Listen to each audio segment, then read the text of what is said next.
The Boeing 707 landing at London Airport was a military aircraft, and to meet it came the Prime Minister, Foreign Secretary, and American Ambassador. For the great man now arriving was the President of the United States, and it was more than 40 years since the head of a US government had come to Britain. The Earl of Gosford greeted Mr. Eisenhower on behalf of the Queen, the Prime Minister on behalf of the whole nation.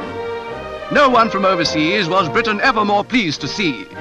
For 15 years, this man has been a friend in war and peace. In a speech of welcome, Mr. Macmillan said, all were confident the President would be as successful on his present mission as he was in the World War.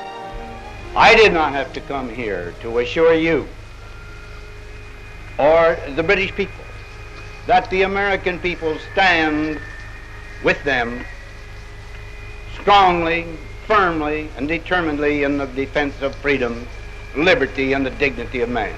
You people know that we feel that way. I count on this being one of the most enjoyable and I hope fruitful journeys that I have made to any country in the world.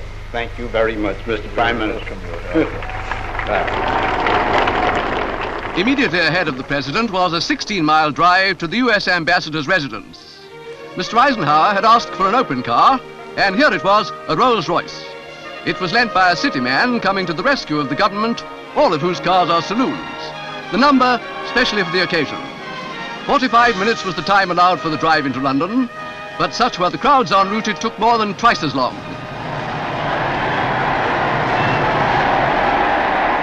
The motorcade went through Grosvenor Square, the little America of the World War, where General Eisenhower had his headquarters.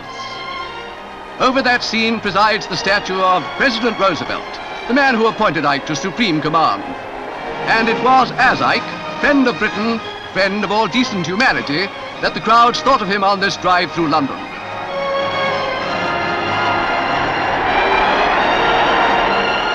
Still patiently waiting at Winfield House, Regent's Park, was Mrs. Whitney, wife of the ambassador. She met her guest. What an extraordinary destiny Eisenhower's has been. 17 years ago, an unknown officer in the US Army, now President of the United States. One of the 2 or 3 men in the world who can prevent calamity and guide the nations upon the path of lasting peace.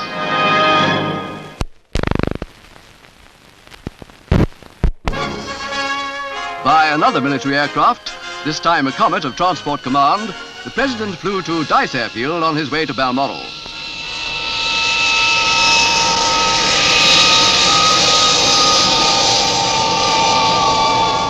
The Duke of Edinburgh was there to meet him and accompany him to the castle.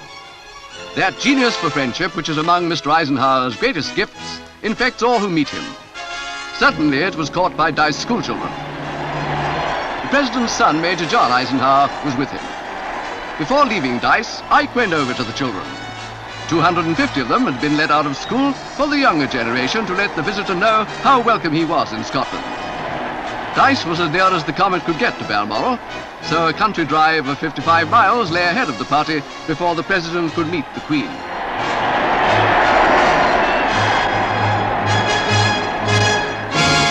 Beautifully situated on Deeside, Aberdeenshire, lies Balmoral Castle, perhaps the favourite home of the Queen.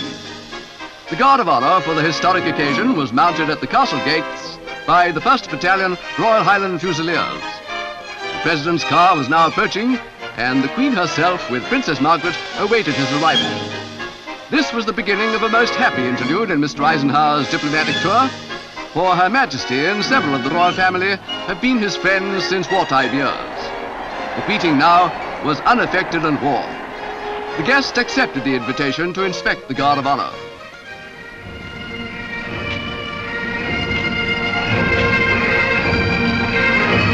The Royal Highland Fusiliers is the regiment formed by the amalgamation of the Highland Light Infantry and the Royal Scots Fusiliers. It gave the men satisfaction to be inspected by one who, despite his lounge suit and preoccupation with world affairs, is still every inch a soldier. That duty done, the President and his royal hostess turned towards the castle gate. His first greeting had been characteristic. He said, "How nice of you to let me come." His bearing made it abundantly clear that he meant every syllable of it.